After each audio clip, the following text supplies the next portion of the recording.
slobber knocker in game 1 in Aztec Wars on Arabia. Much quicker game in Mayan Wars on Fortress Regicide in game 2. Here we are in game 3. It's going to be Viking Wars on Mediterranean. Here's Viper spawning in the left side of the map here in the yellow, as Vikings got that sheep nice and early.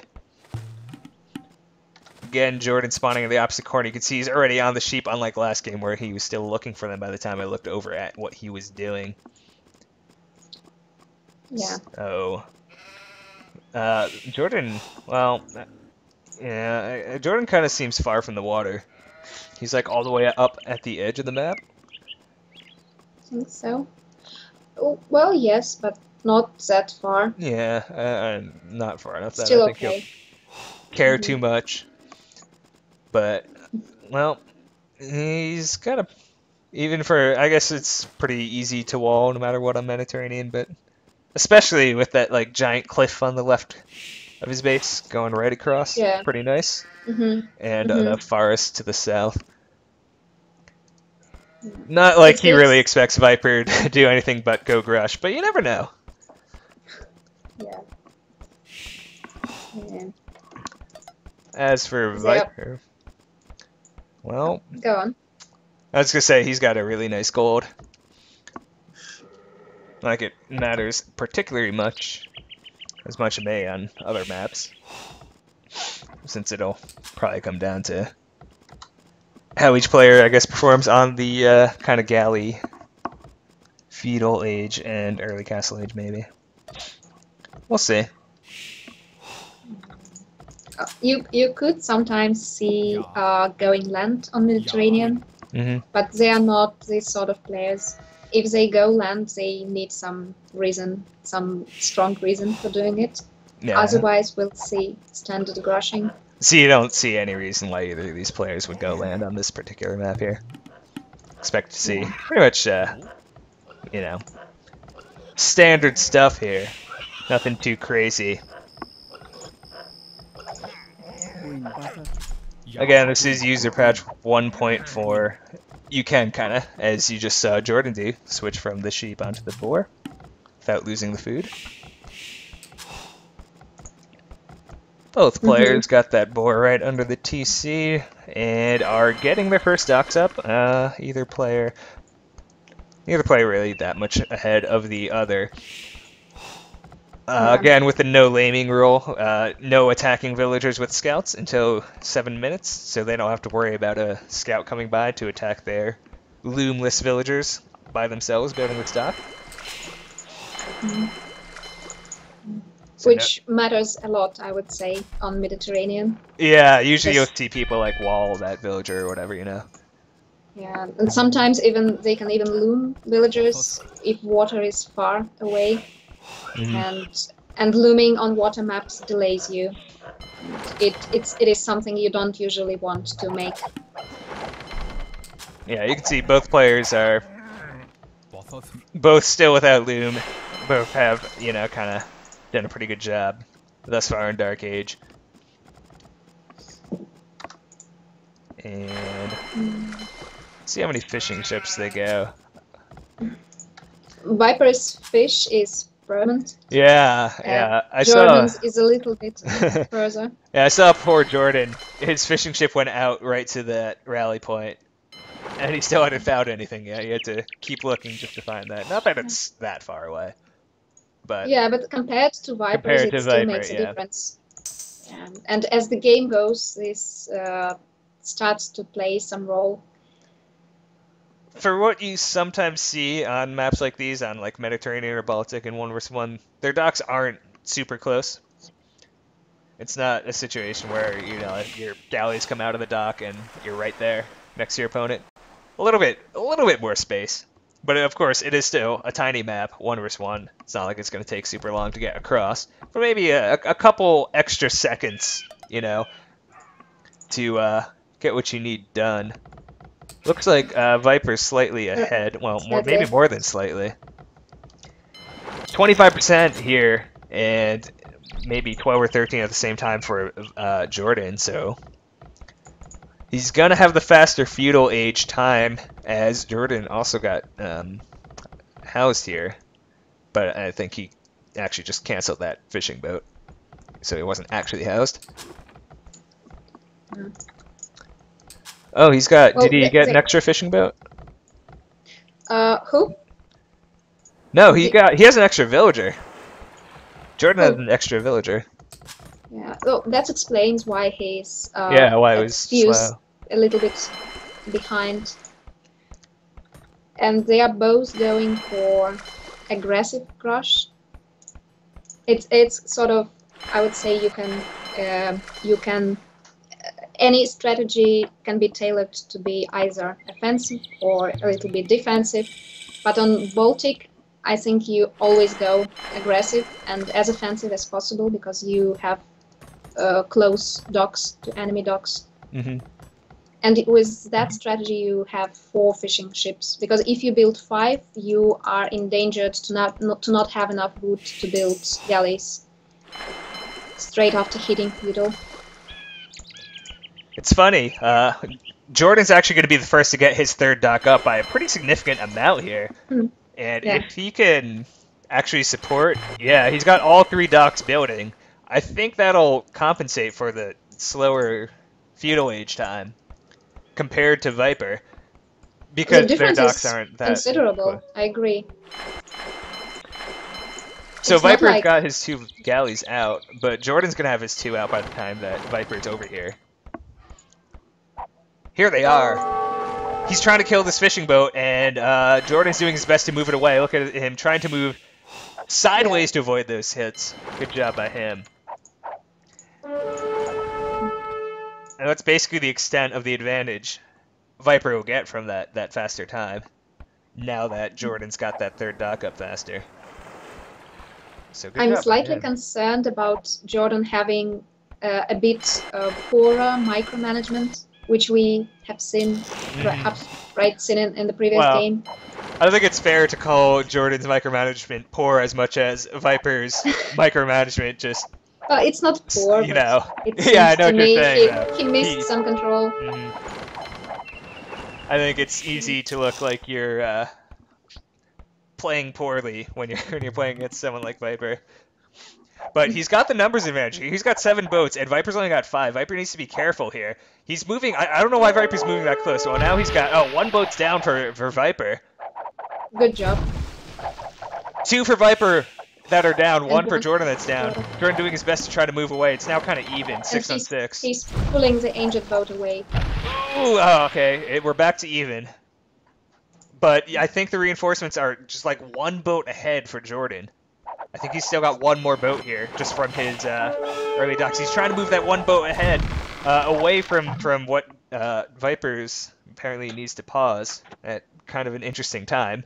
But JorDan's controlled this really well. Only 5 boats that I see right here for Viper. We've still got 9 for JorDan.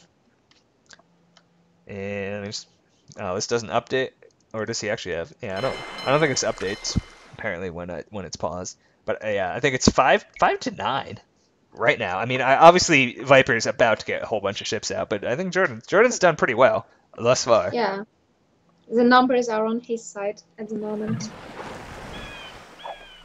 Here we go, coming back again. Viper is he's in danger of losing his fishing boats here. He needs to be careful. But JorDan isn't able to get anything done there, and Viper's now kind of got the numbers.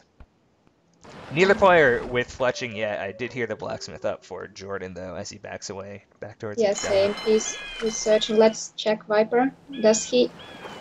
Oh, he doesn't. He doesn't have the blacksmith yet.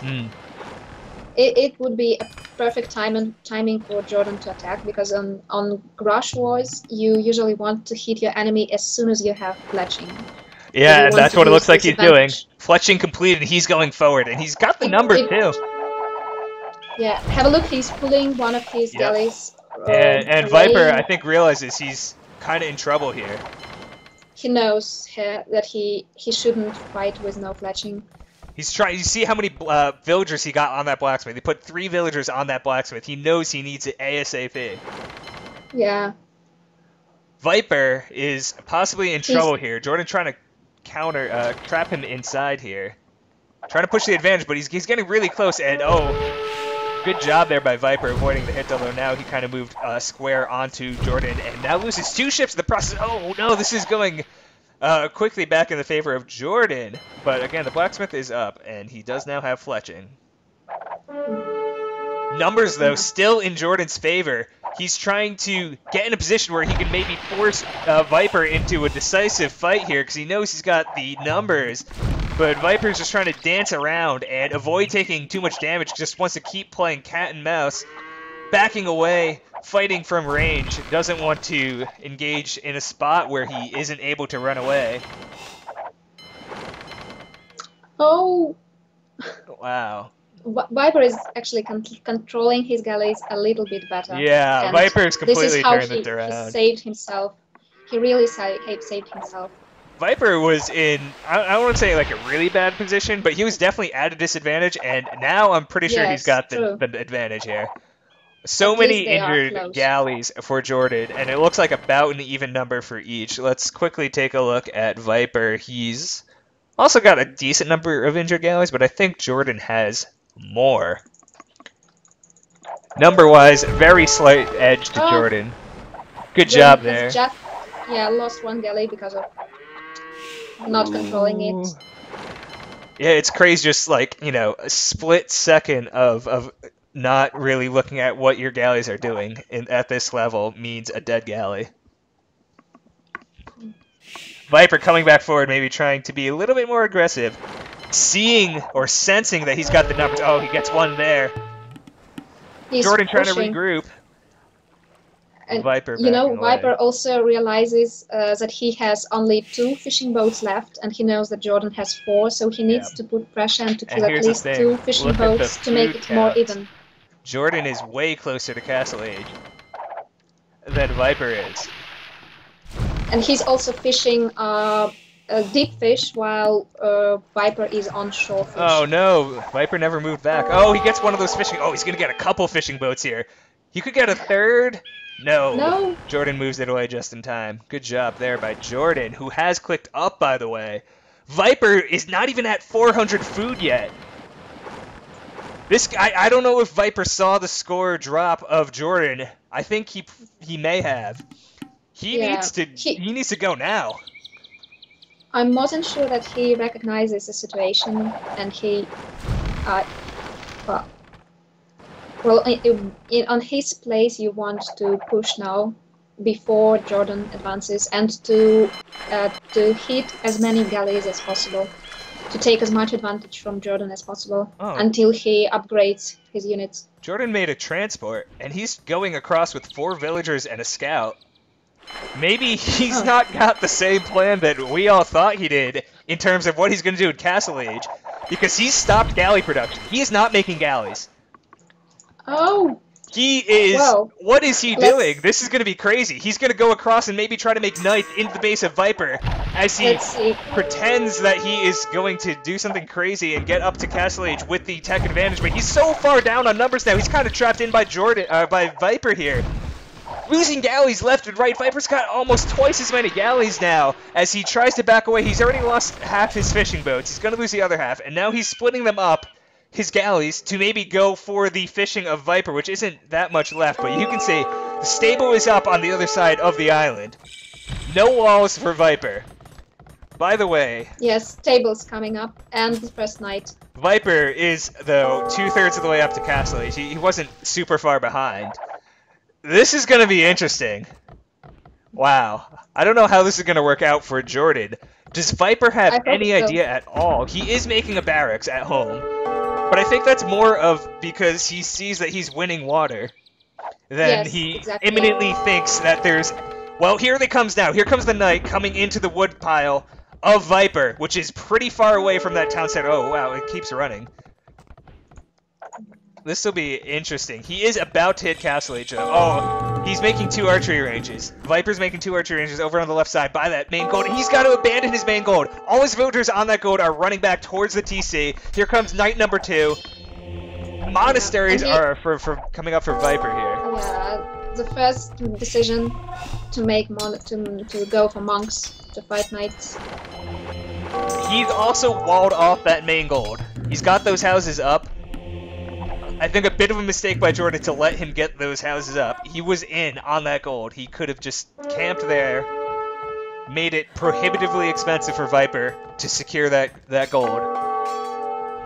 But I think this is really bad for JorDan now. He didn't really do as much damage as I thought he might have been able to. Even though, look at all those villagers running to the south. There's like 30 villagers trying to top this one straggler to the bottom left of his TC.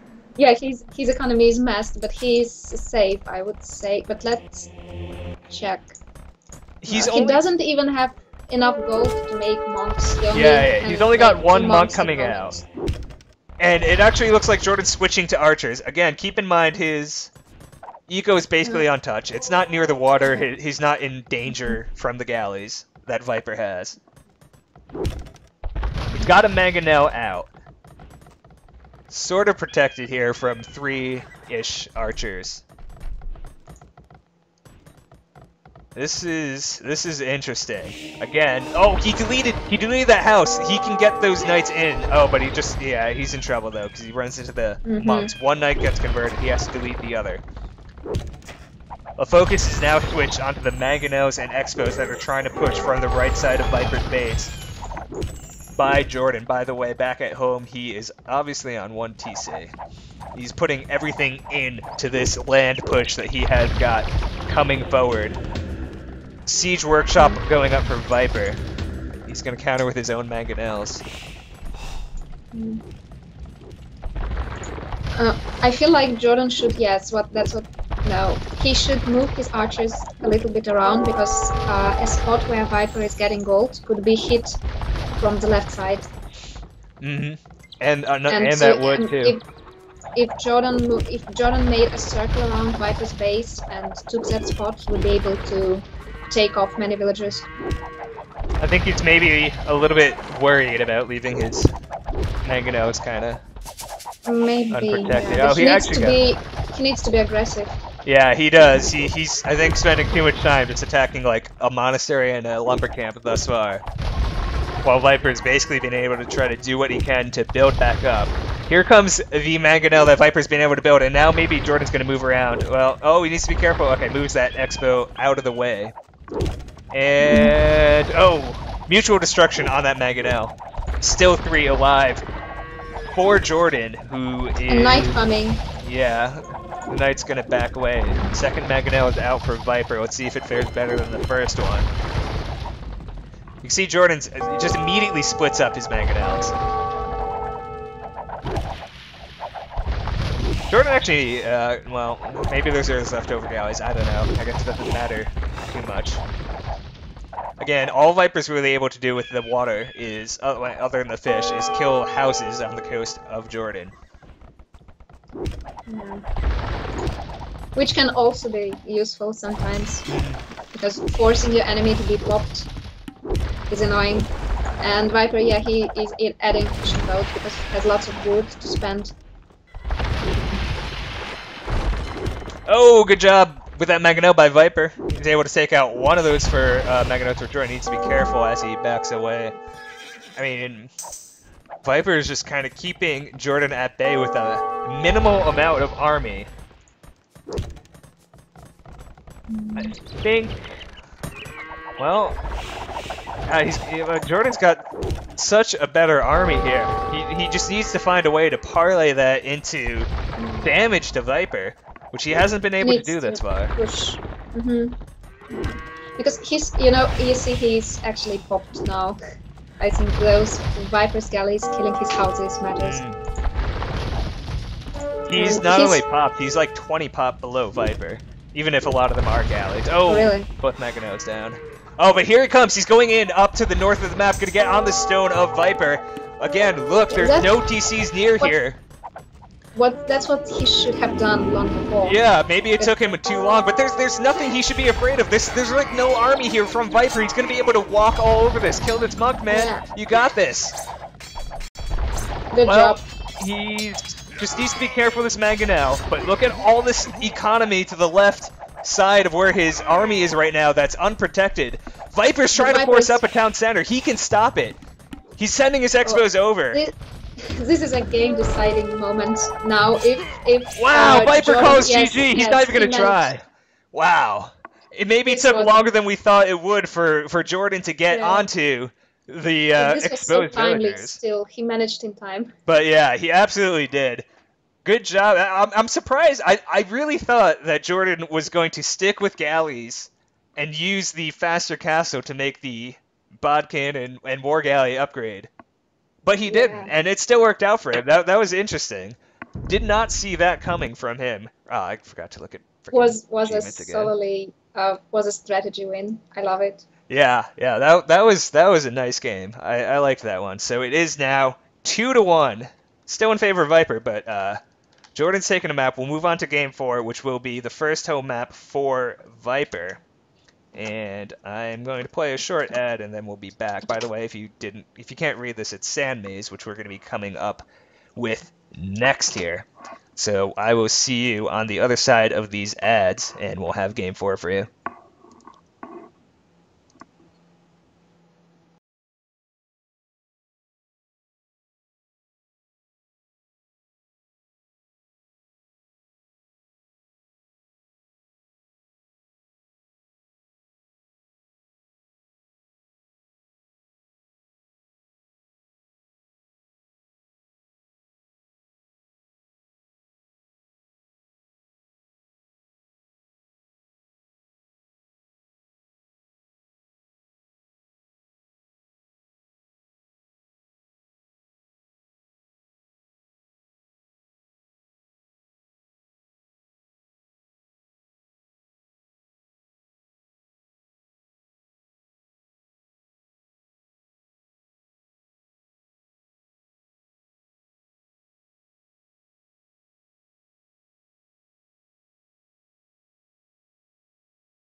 Yeah, sorry guys. Again, I apologize. I always forget to go to achievements because I expect to quit game and go to achievements, but it's different in spectator mode. But anyway, oh, let me update.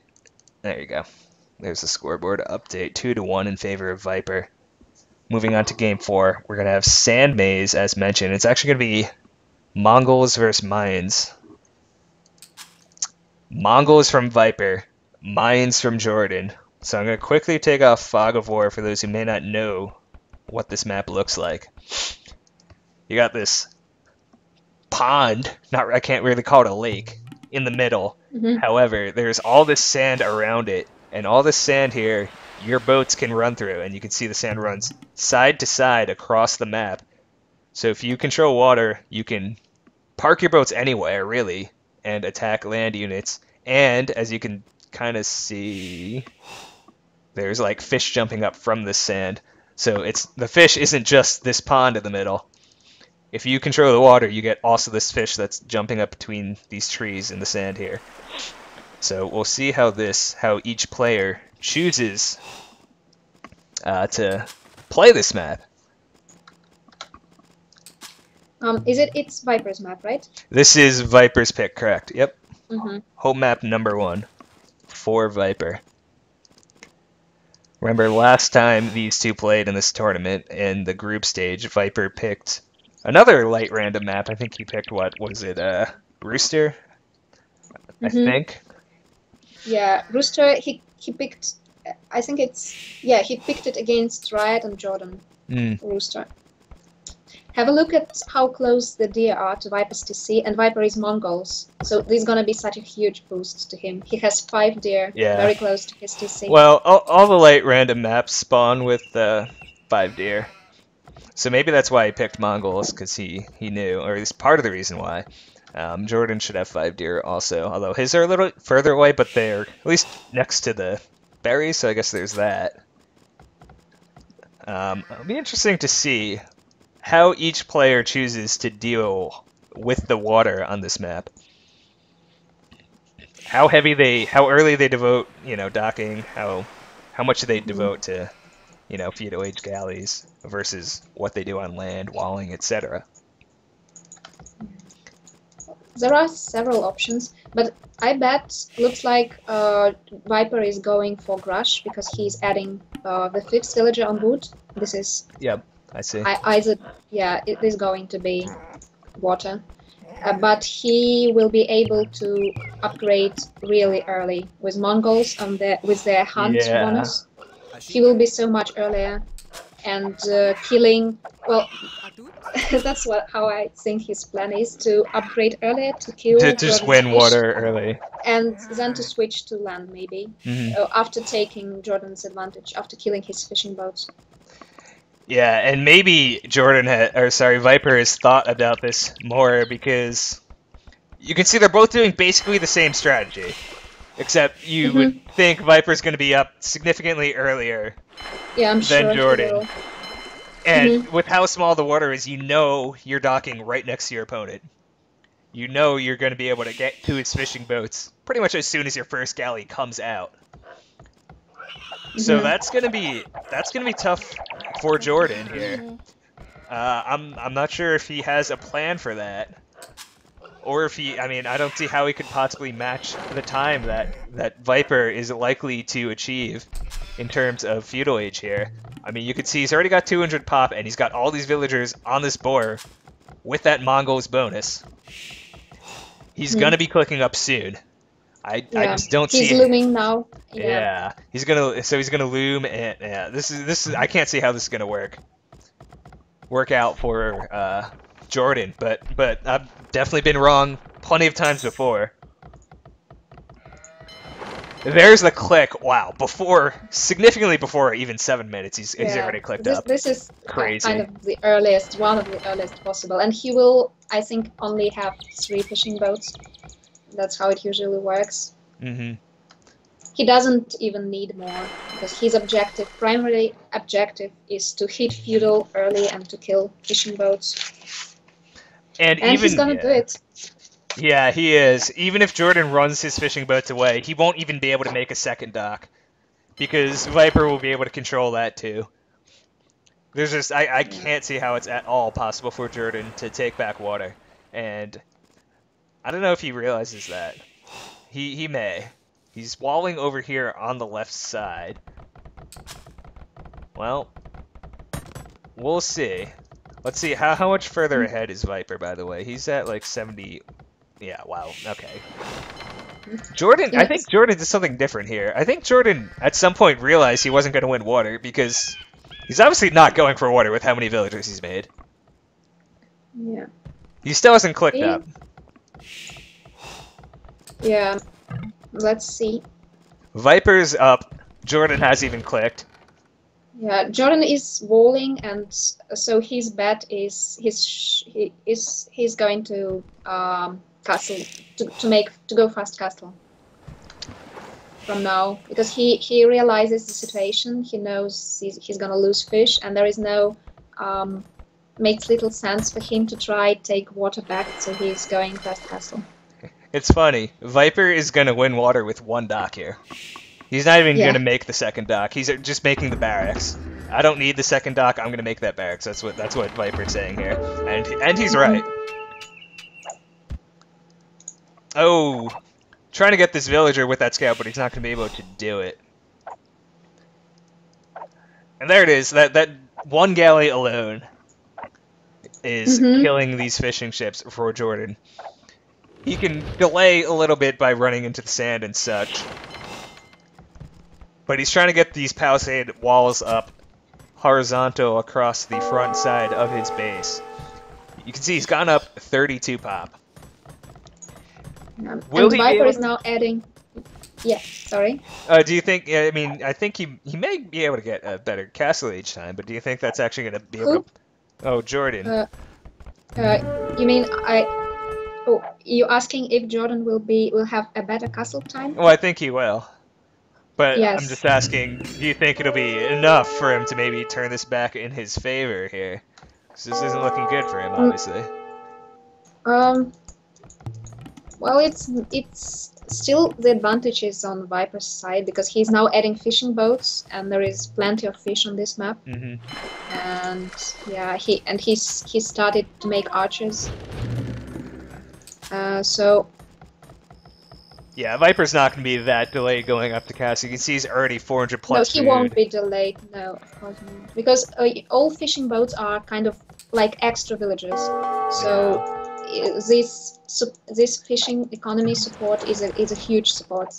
My bet is they're going to be close, very close. One galley is all he had to make as many fishing boats as he wants. This is also in a really point. good water map. He didn't spend he spent almost nothing on grushing, so he lost nothing but bought the whole pond of fish. And you can see he's already got some archers out. Let's see. JorDan should be clicking up shortly. But Viper's actually going to be ahead of him here. Viper's about to click up. Yeah, Viper's going to get to Castle Age first. This is just, well, okay, maybe not. I can't quite see who's ahead, but it's basically neck and neck. Except Viper even has a land army here. Whereas JorDan doesn't even have a barracks. He's building more walls, more palisades. Second layer over on the top and the right side. And making another one by his berries here, because he's not going to be able to defend what's going on by his gold and his deer on the left side. This is really bad for JorDan. Yeah. The trick is he chose the only most suiting way of playing in this situation. His decision was right and very smart one, but still he is behind. Because it's all about civilizations, it's all about Mongols fitting in this map so good. Now, the one thing I think I'd like to bring up, since I'm pretty sure Viper's gonna win this game pretty easily, this is a whatever Clash COT Clash of Titans map. Do you think this is really the kind of end-all be-all strategy from Viper? Do you expect, if he gets this map in Clash of Titans, which is, of course, the $20,000 1vs1 tournament that's coming up next month, which is obviously pretty soon, do you expect him to play basically like he just played here against JorDan, to pick Mongols and to just go for as fast a castle as possible, knowing that lake's so small? Well, that's a question. Many people have a chance to learn from this game and from other games how to play. So we'll see. Viper is good at so many maps, but I really hope he will choose something less standard like this map, because it's always nice when players picking some rarely played maps as their home maps. It's always fun to watch. Yeah. And I do really like this map.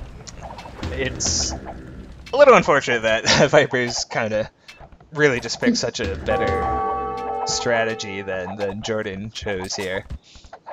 And I guess that's the other thing. I mean, obviously in this tournament, you don't know what civ your opponent is taking. Maybe if he had known Viper was picking Mongols, maybe he could have seen, oh, I know what this guy's going to do.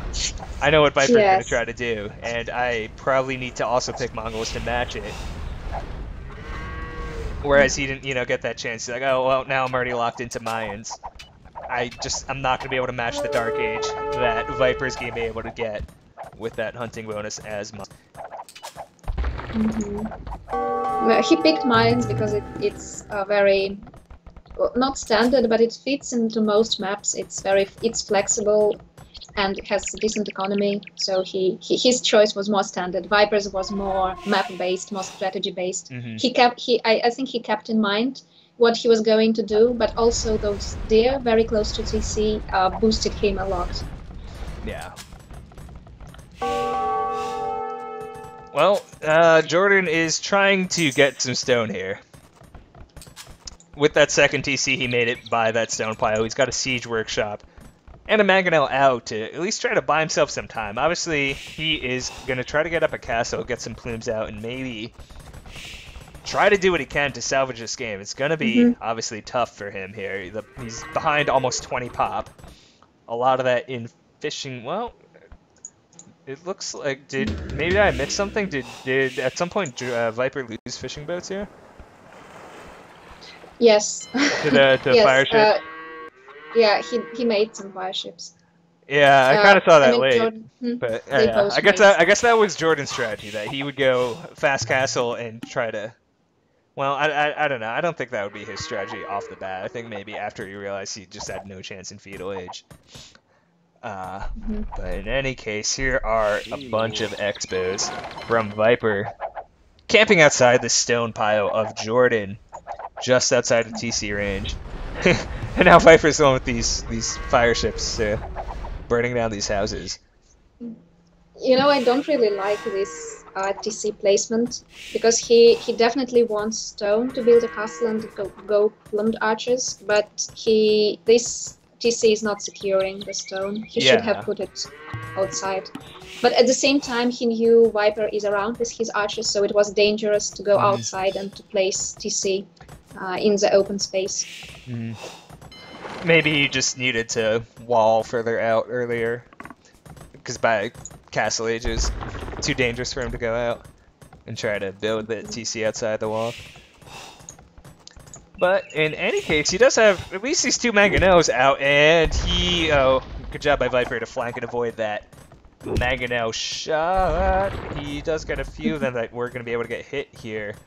But two mangonels going to be a danger. Yeah, but he's got his own coming up from the north, and JorDan needs to be careful. Yes.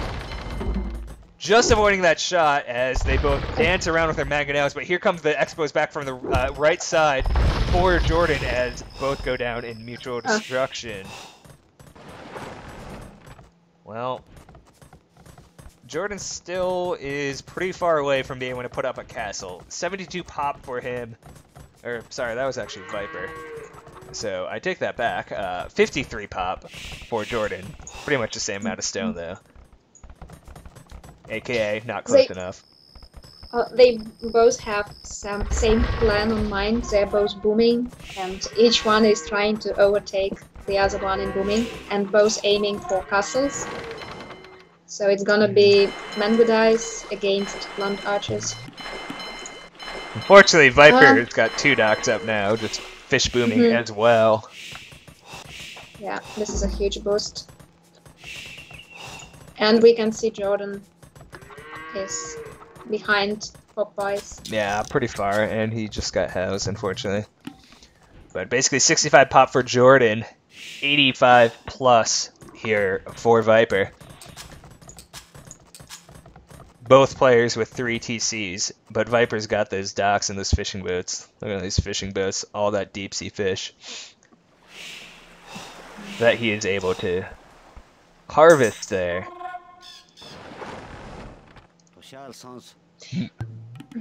He's trying to move to the left side, maybe try to find something else of JorDan's that he's going to be able to attack.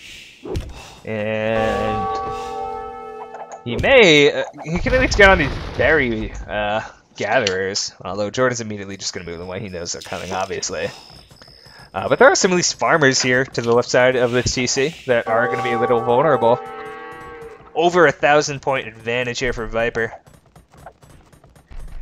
Here comes the mangonels from JorDan, and good shot by him. Takes out that mangonel of Viper and doesn't lose his own mangonel in the process. Unfortunately, Viper just returns a favor there. He gets a shot right on those expos. Good job by JorDan. And he takes out the mangonel of Viper, so he'll be able to keep this base safe, but it may not buy him anything other than time. Yeah. You know what I don't like about how the game is evolving is that it should be vice versa. JorDan should be putting pressure on Viper because Viper is ahead and out-booming him. But we see right the opposite, Viper harassing JorDan. Yeah, it's pretty bad for JorDan. It seems like since Viper won water, JorDan should have been the one, much like what we saw last game on Mediterranean, to be the aggressor on land. But it hasn't worked out that way. I'm sure he realizes he needs to be the aggressor, but he just can't afford it because he's behind. And because Viper basically won the water without really hurting his economy at all, without investing almost anything. one dock, one galley, and he won water, and he can make as many fishing boats. And yes, yeah, I guess I missed it, but JorDan did make some fire ships and came back, but he didn't look like he killed too many fishing boats of Viper. I wonder if Riot would go full in if it was Riot playing for JorDan in this game. I wonder if he would go 1TC push, castle push or whatever to harass JorDan, to harass Viper. Well, I'm not sure, but this could be an option, but with someone else playing, not JorDan. Well, Imperial Age now being researched by Viper. And unfortunately, JorDan's going to be a bit behind. You can see he's still under 500 food here. Be a little bit. Before he'll be able to actually click up, he is trying to get that castle. In front of this gold. On these light random maps, you usually start with kind of two larger than normal golds. I think they're still smaller than main golds by like one pile, I don't know. But there's that castle. He's already got the one on the right side with some plumes. Mines versus Mongols, Imperial Age. Who's got the advantage? Mongols. That's unfortunate for JorDan, who's, well, he has clicked up. I'm just considering what to say in this regards. Shot it. Yeah. Well, Mayans are actually faster when it comes to producing units. If you want to go full Mangudai, it takes more time to go full Mangudai with all upgrades than it takes to go full plant archers. But having won water, Viper made it pretty close, and even he won an advantage. So in this situation, I can't see how Mayan would match up with Mongols. Well, JorDan... His only chance... yes, go ahead. Go on, sorry. Go ahead. His only shot for JorDan now is to try to take Viper's castles down as soon as he can, because if he lets Viper to produce Mangudai fully from several castles, there's gonna be game over for him very soon. So his only shot is to put down all the castles. But Viper is not going to let him do it. That's it. Yeah, just don't see the army from JorDan to be able to do that. 1,500 point advantage for Viper here. Both players now in Imperial Age. As, unfortunately, these remaining plumed archers of JorDan are being chased away by these Mangudai. Viper also trying to take control of the relics, having gotten one thus far. How are the relics placed? Remaining. Oh, I guess JorDan wasn't actually up to Imperial Age until just now. Well, here comes Viper coming forward with some of these expos and Mangudai over here on the right side of the map. He's going to be able to stop JorDan from making this blacksmith. And he's probably going to be able to take out this monk. Poor monk. As that villager at least escapes back away towards the safety of the castle. Here come the plumes coming forward. No, they're going to retreat, actually. JorDan doesn't want to take this fight. At the moment, at least. Oh, got that Magano kind of caught out over the right side by his kind of TC out there in the boondocks by that gold mine. But now he's got his plumes. He's got more numbers. And gonna at least force Viper away for the moment.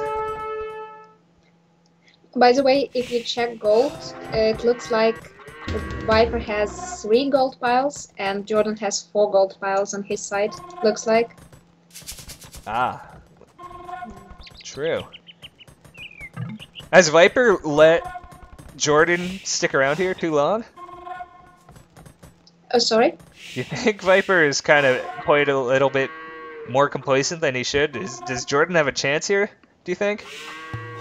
Well, for now, I used to think he doesn't have any chance, but for now it looks like he's not so much behind, so he managed to build some eco. Yeah. So he's okay now. I mean, he's definitely okay. JorDan's actually got the higher pop here, which is pretty crazy to think about. He's also got even more gold stockpiled. Yeah, well, it's all about how how they play strategically now. It's all about who wins. Oh, here come a bunch of Magadai. They're going to engage with these plumes, and actually he's just going to back away. One Magadai going down in the process. Still no elite upgrade, as you can see, for Viper. I expect, obviously. Okay, it just now finished. Oh, he's actually investing pretty heavily in siege here. Onagers in particular. That's what I was going to say. This is going to be to make a difference. They both have siege onagers, Mongols and Mayan, and this combo of blunt archers plus onagers and Mangudai plus onagers is pretty powerful. So yeah, but it all depends now on who researches, maybe who uses more onagers, who will fight and gain more advantage in migraine, in fighting. Oh, Viper's going to lose a bunch of these fishing boats, these plumes. He's still just playing it safe until he gets all these upgrades on his onagers and well, his Magadai are basically upgraded. He's just lacking chemistry. I feel, isn't he in like kind of in danger if JorDan had switched to Eagles here? I mean, he's just got straight siege and Magadai. Yeah. Well, if he switches to Eagles, he could switch to Eagles to pick out onagers or trebuchets, but I don't think it's gonna be a good decision. Well, he's adding. I haven't checked his resources. He said he actually has so much gold that he can afford adding. Yes, he can afford adding Eagles for now. Have you checked relics, by the way? Did they collect them? 2 of them for JorDan. I think Viper got the other 3. Actually, there's still one on the map somewhere, or maybe in hand somewhere. Don't see. A couple of the plumes now, kind of seeing the majority of the army of Viper for JorDan. JorDan maybe knows what he's up against. Let's see what he chooses to do here. Again, as we just mentioned, 2 relics for each player. JorDan's played his way back into the game. I mean, he is a Viper mistake away from being maybe even ahead in this game. Unfortunately, he's running against a large number of siege units, and he's only got plumes. He's trying to make some trebs out of this castle. It's not going to happen for him. The castle's going to go down. Yeah, he's losing one. And here come the Eagles, actually. Coming for the second one. He's got 4 barracks up on the right side.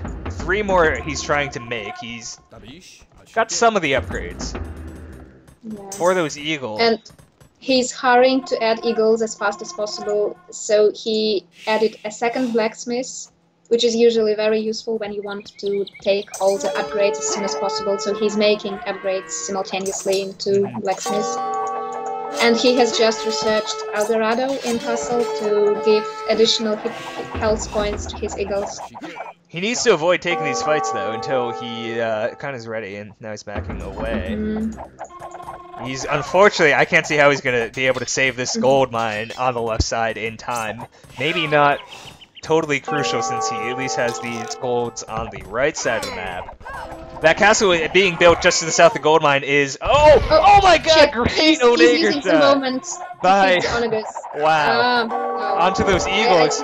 But now they're kind of... Oh, why'd he back away? Wow, he's maybe kind of took a second guess on whether he should charge on those onagers, but now he doesn't have enough numbers, says JorDan. Although he's still going to be able to take that. Oh my god, Viper just killed like 2 or 3 of his own light cavalry. But look at the gold for JorDan. It's not a critical blow to his army. He can still build a ton more Eagles. Again, almost fully upgraded now, just lacking that 3rd and final. Oh, needs to be careful with those plumes. Just getting out of dodge. Hit some. But there is a lot of siege ramps coming on his castle on the top right side of the map. He's got nothing over there. Viper catching him off guard, and he's going to be able to take back that gold mine. Yeah. Not good for JorDan here. He's attacking from 2 spots. He's now moving his rally point over to the right side of the map, sending over those Eagles, and he's going to be able to fend them off, so at least he'll be able to get back onto that gold mine. But for the moment, he's already lost the castle and a DC. Now he's getting forward on the left side of the map, trying to get these Eagles onto the siege. He's actually doing a pretty good job. Almost all these Onegas are dead. Wow.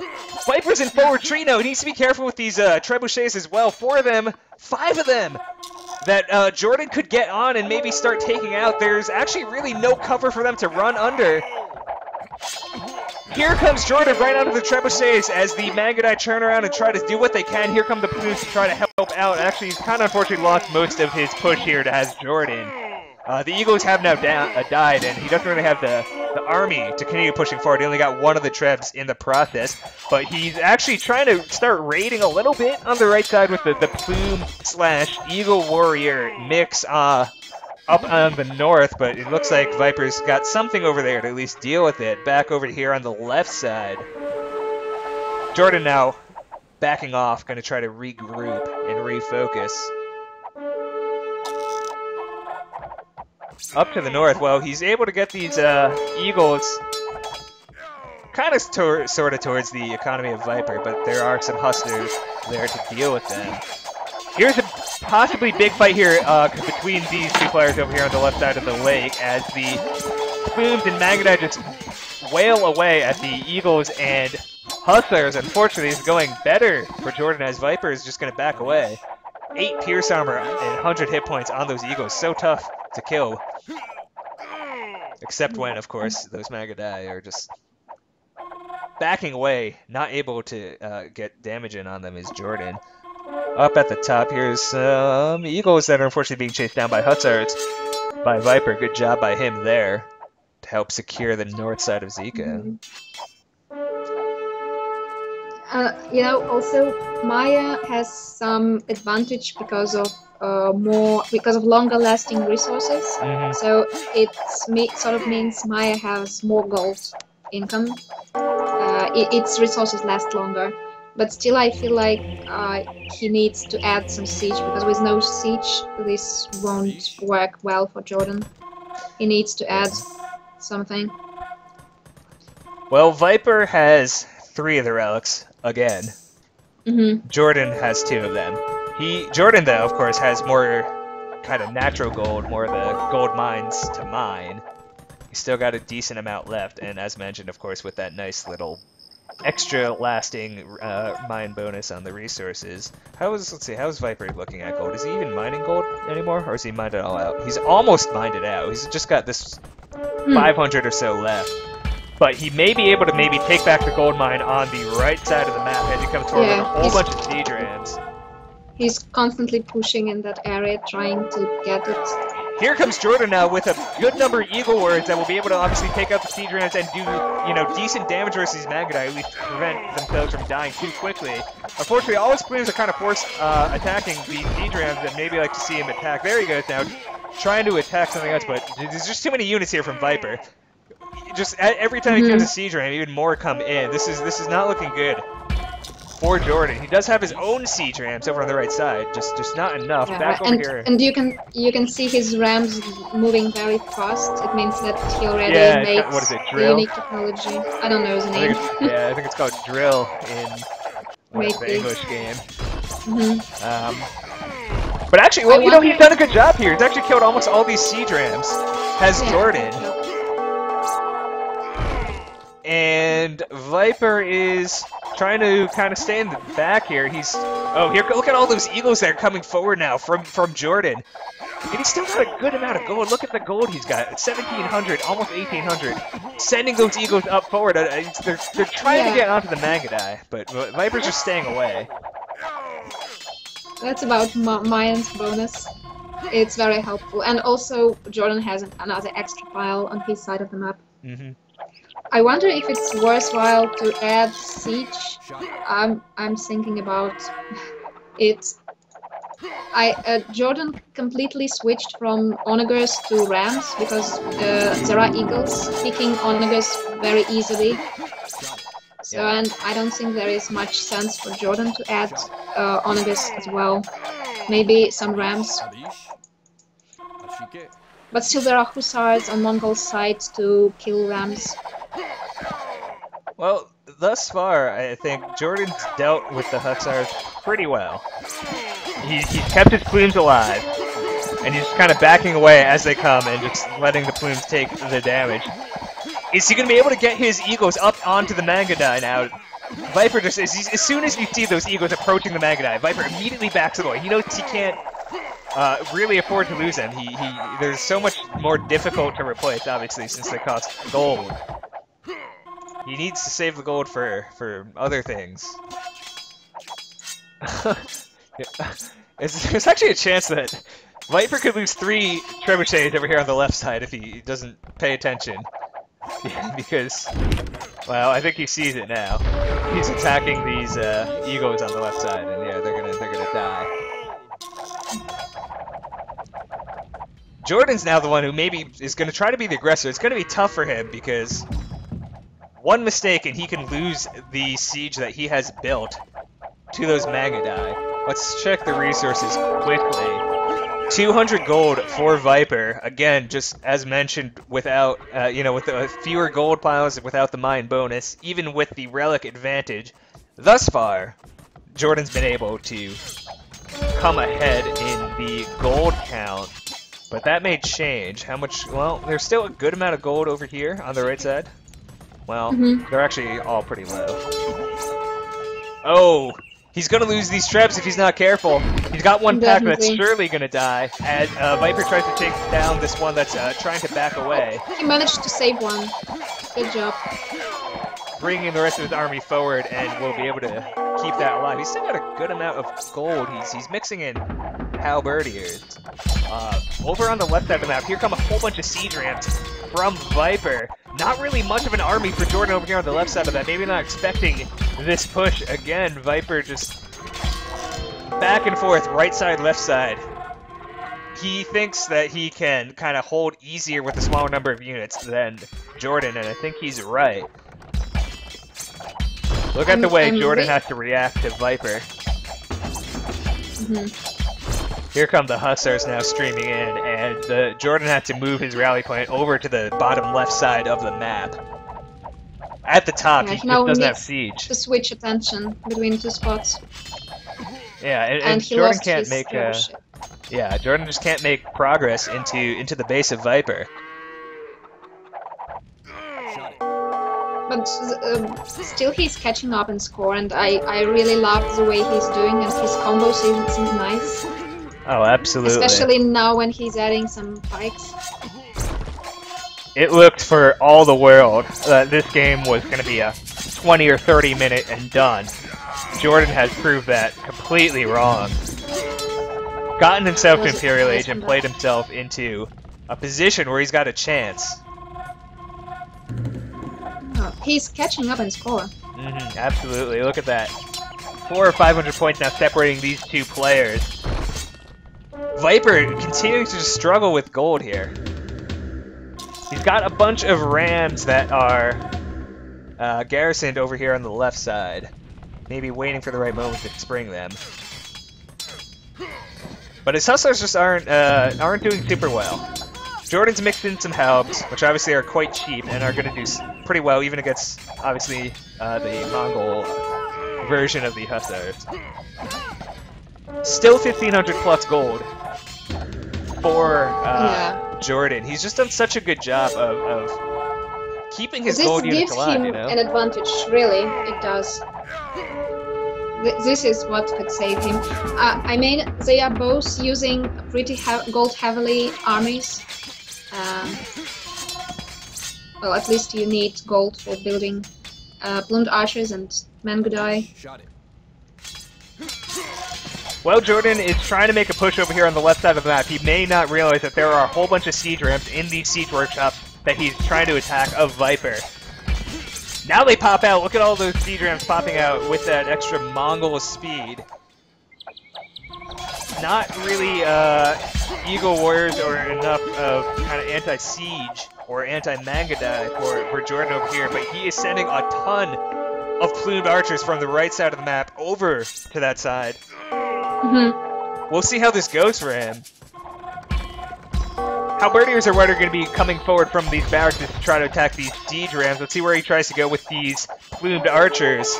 For the moment, he's playing it safe, keeping out of range of those Mangadag, just going to attack those siege rams as Viper backs him away and just going to be content to take down these halberdiers. Both players at top cap for so long here.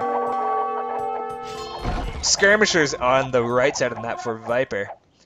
And Viper's just avoiding battle with his Mangadag. He just wants to keep them alive. He's only going to take fights that he knows he won't take damage from, and he'll be able to easily win, or at least easily hit and run. Thus far, he's only been willing to lose kind of the non-gold units.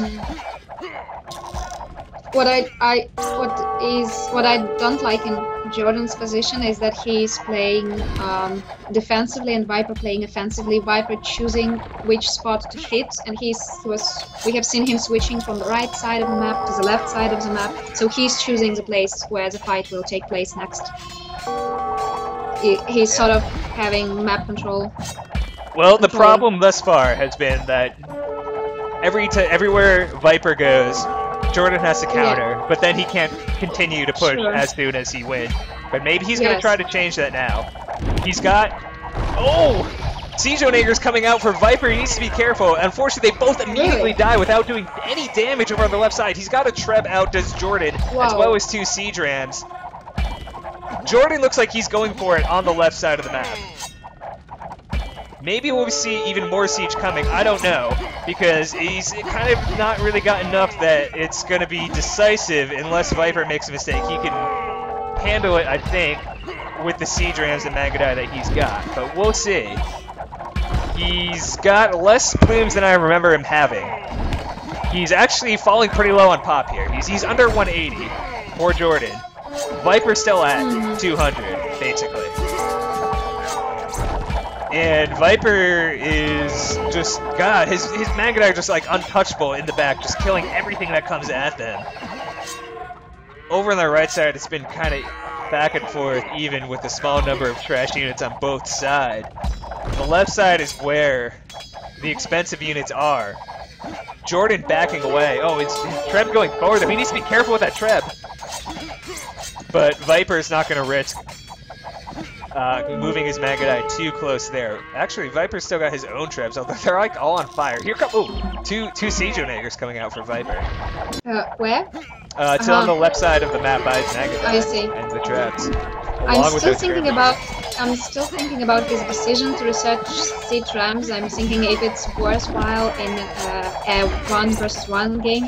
In team games, when you usually have trade, it's because it's a combo of Magadai and siege onagers is unbeatable, especially with the speeds of onagers. But in 1 against 1, he spent so much gold on researching them.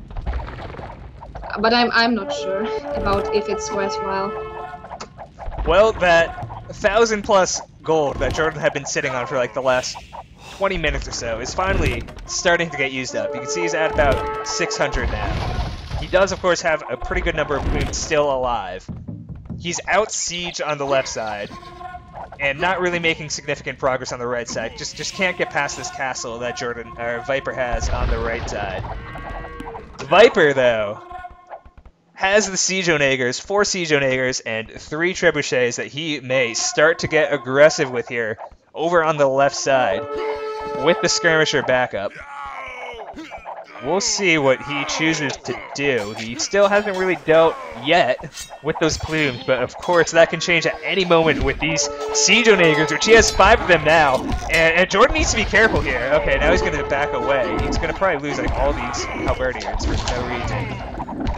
But at least they're fairly easily replaceable as he maybe focused on what's going on over here, trying to get these Eagles and some Halbs onto these Skirmishers that Viper has at the top of the map. But over here on the left side, this is, I think, where all the action is going to happen as Viper sends like 4 Hussars in through the middle of the map to get on the eco of JorDan. It seems to me that the game is going in the same direction as the first game went. Yeah, I don't like it. It really is. Where it seems like Viper is going to win at any point, and yet he doesn't. Gotta give credit to JorDan here, just hanging tough, refusing to give up, and making what looks like a bad situation into an even fight here. I'm not a long games fan, but I'm sure we'll see so many people asking to put these games into classical section, at least the first one. I'm expecting people debating about it. Oh, Viper's trying to flank these traps on the right side with these Magadai, and he's going to be able to take them out as he tries to dance around these halberdiers that JorDan has, and he's going to, I think, be able to do it. Yeah, he's going to be able to get around them. Good job by Viper there. Back over on the left side, he has kind of backed away since he had to back his Magadai and use them over on the right side. It's so hard to push Mongols because Magadai has a bonus in killing siege, so they kill it so fast, and it's pretty. Sometimes it seems pretty impossible to push Mongol player when he has Magadais. I really like the kind of base that the Viper has built here. It's so hard for JorDan to do anything, really. He has to go right down exactly where Viper wants him to attack to make any progress, and it's just not happening for him thus far.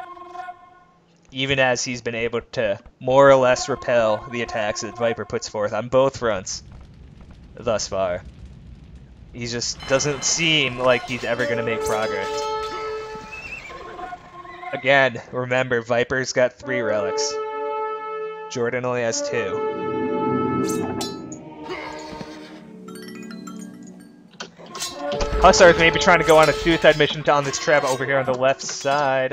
Maybe they're actually just going for the eco, as they are chased away by the halberdiers of JorDan. Magadai for Viper, which he has kept alive for so long. Moving back over here with these 5+ siege onagers. Oh, he's going to take out the Treb. JorDan loses his Treb, and now he is going to try to bait those halberdiers into the Magadai. This isn't good for JorDan. I guess we've kind of said that for the last half hour, but...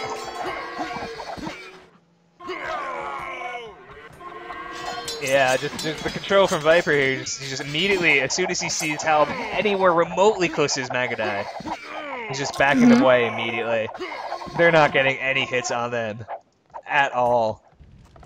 JorDan is now going to bring over his plumes, his giant plume army, and he is gonna have to be careful with all these siege onagers that Viper has.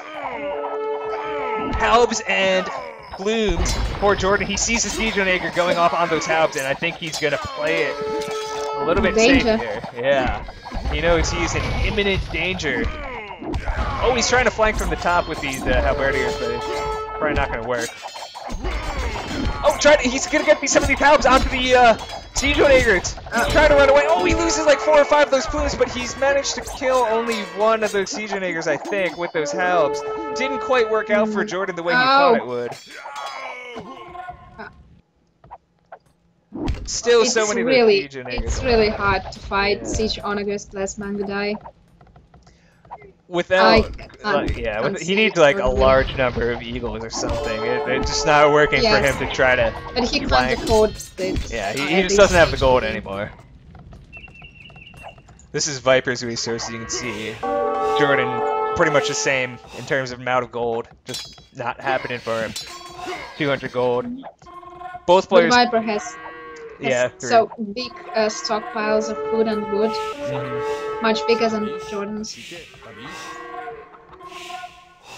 And Viper's army is just so much better at this point with the siege onagers and Trebs backing up the Magadai.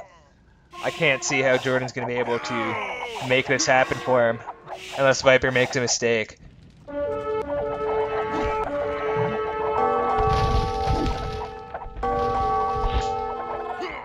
Bunch of skirmishers here now, just going to town on those halberdiers of JorDan.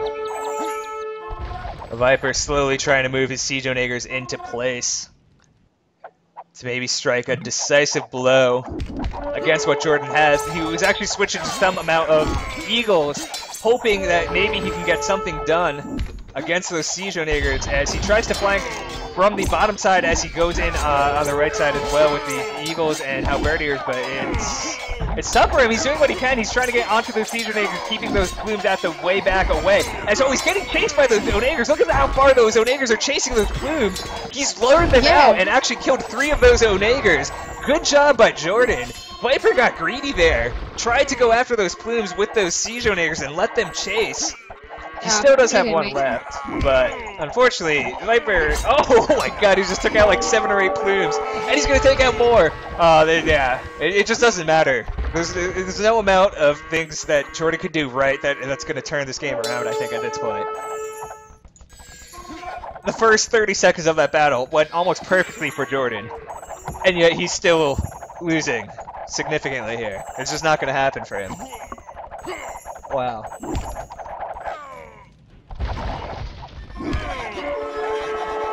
All these Magadai up in the business of JorDan as Viper is building a castle forward here, as well as some other buildings.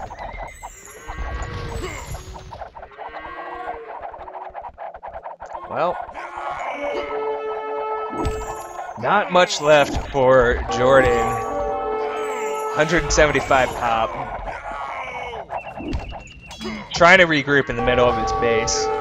Any attempts he had at going forward on the right side of the map have basically been shut off. Traps coming down on his castle in the middle of his base. There's a bunch of hussars in the back of his base on his farmers.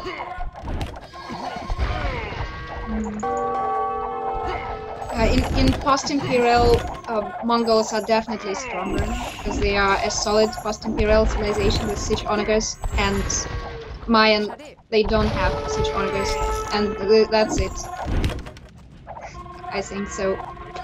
No chances at all. Unless there is a big gap between the level of players, but there is no gap between Viper and JorDan.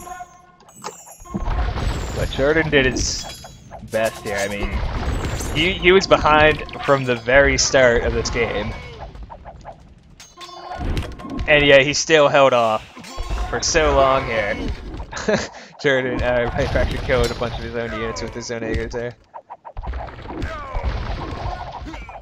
But it looks like this is going to be the end of the line for JorDan in this game. Got a bunch of skirmishers. Maybe try to counter some of the Magadai, but obviously we're not going to do well against the siege that Viper's got coming forward now onto the town centers and the farmland of JorDan here. Well, we still killed his dock.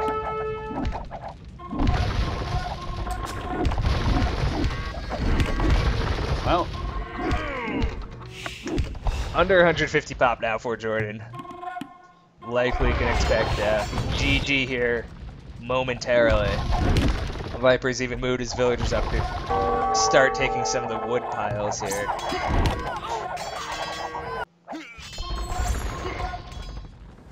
JorDan just regrouping here by the lake area and sand area in the middle. But doesn't look like it's gonna work out for him. Yeah. Chasing some of these hustlers that are getting into the right side of his base with these halberdiers, but he just has no answer for the Magadai and the Siege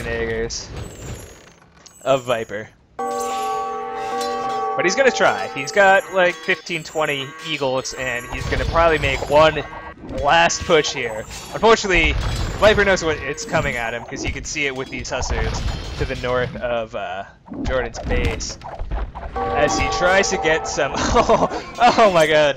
Look at that. That was a really good attack round on those Eagle Warriors that aren't even really going to get quite close enough to take out some of these siege units here. He takes out 1 or 2 of them. Unfortunately, his range units of JorDan are kind of lagging behind. And the Magadai is able to really attack. Oh my god. Like 10 skirmishers just died to siege and Ager fire there.